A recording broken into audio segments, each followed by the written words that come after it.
Welcome back. Russia says its forces broke through two defensive lines on Ukraine's eastern front. And this comes as NATO defense ministers hold talks in Brussels to discuss sending more weapons and military aid to Kyiv. So earlier, U.S. Defense Secretary Lloyd Austin addressed the importance of giving Ukraine greater capabilities on the battlefield. What we're seeing from Russia continues to pour large numbers of additional people into the fight. And those people are ill-trained and ill-equipped. And because of that, we see them incurring a lot of casualties. And we'll probably continue to see that going forward. That's their strength. They have a lot of people.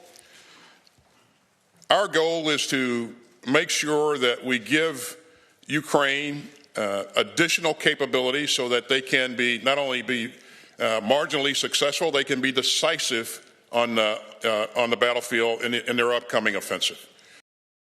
CBS News senior foreign correspondent Charlie D'Agata is following all of this from Ukraine. Thank you so much for joining us, Charlie. So first thing, I just want you to give us sort of the lay of the land, how things are going in this war. Russia says that they've made some gains on the front lines. Ukraine has not confirmed that in any way. But quite frankly, over the last several months, it really just seems like a stalemate. I don't know if these battle tanks are in service or not, but it seems like no one's going anywhere. There are no wins or a lot of losses and no wins. Yeah, it's a messy picture along the front line. It's a jagged edge. Russia has been making gains. You know, there are some arrows on that battlefield, and most of them are red, showing Russian advances.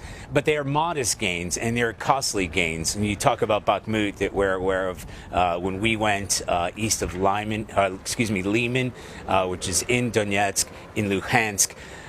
The Ukrainian defense forces have said there's been fighting, and Russia has launched offensives all across that battlefield. So it has definitely stepped up. There's been an uptick in the number of strikes, mostly artillery, and they are flooding troops into those areas. And yes, it's not very effective in terms of sustainability because they are losing thousands of men on the battlefield. But it is effective to a degree because the Ukrainian forces that we've spoken to, you know, they can be overwhelmed. And certainly when it comes to artillery, they're facing a huge battle out there. It is almost nonstop. So, you know, it's very cold here. It's exhausting, and the fight is relentless. So yes, it's a stalemate to some degree, but it doesn't mean it's an inactive front line. They're fighting there constantly.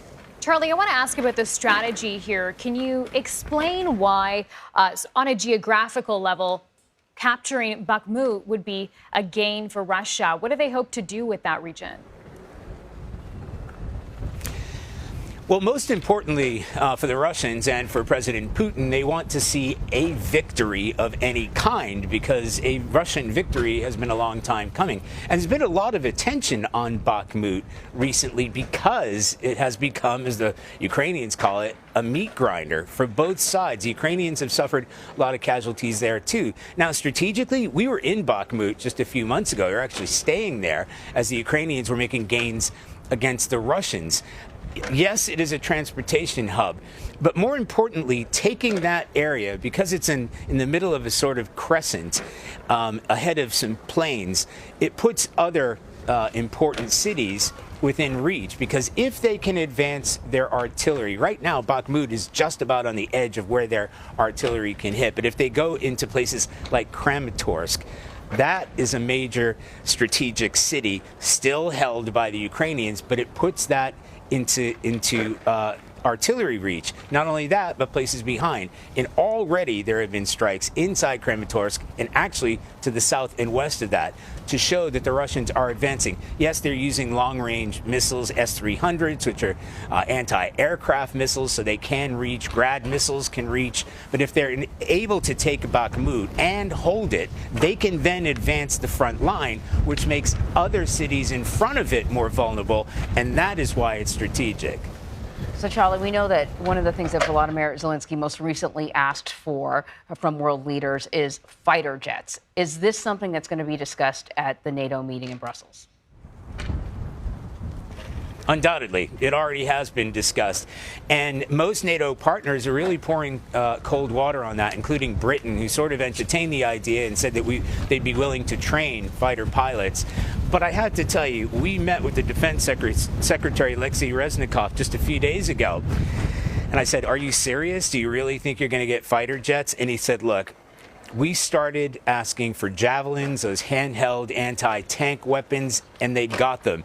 They started asking for artillery, and they got those. They asked for more ammunition. They got those. They asked for tanks, which seemed like a bridge too far.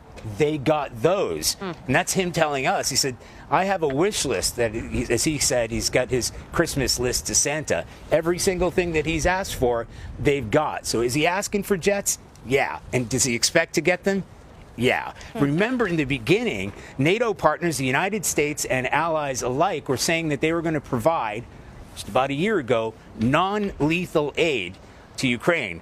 Well, most of what I just listed there is pretty lethal. So it may seem like a bridge too far in terms of NATO allies, but President Zelensky and the defense secretary here have every hope that those aircraft are going to arrive. And the reason it's important is because we're talking about this Russian offensive that may have started already, but when it starts on a grander scale, what they need to do is to knock out anti-defense systems. So they need to knock out Russian air defense systems in order to control the air over Ukraine. And that is imperative, because if there is a large-scale launch and a counteroffensive from the Russians, it's likely to come from air, and that's where the Ukrainians know that they're found lacking, because they're just vulnerable to Russian air power.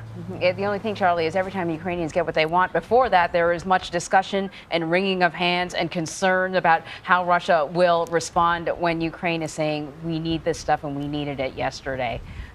Charlie D'Agata, thank you. Thank you.